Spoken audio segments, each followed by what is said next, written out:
নমস্কার বন্ধুরা। তো আজকের বিষয় হলো কেজিএফের রক্তক্ষয়ী যুদ্ধ।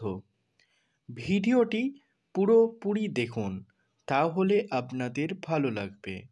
চলুন শুরু করা যাক। একটি শক্তিশালী এবং দৃঢ়প্রতিজ্ঞ যোদ্ধার গল্প, যে শৈশব থেকেই স্বপ্ন দেখে ক্ষমতা ও সম্পদের। 1970-এর দশকে কর্ণাটকের কোলার গোল্ড ফিল্ডস অর্থাৎ কেজিএফ স্বর্ণখনির দখল নিয়ে রক্তক্ষয়ী লড়াই শুরু হয়।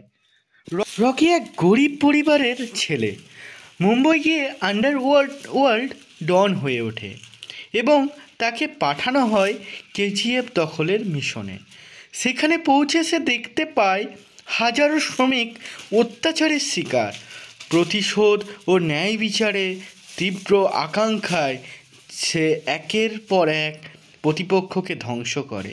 অবশেষে কেজিএফের একমাত্র শাসক হয়ে ওঠে। কিন্তু তার এই রাজত্ব কি চিরস্থায়ী হবে?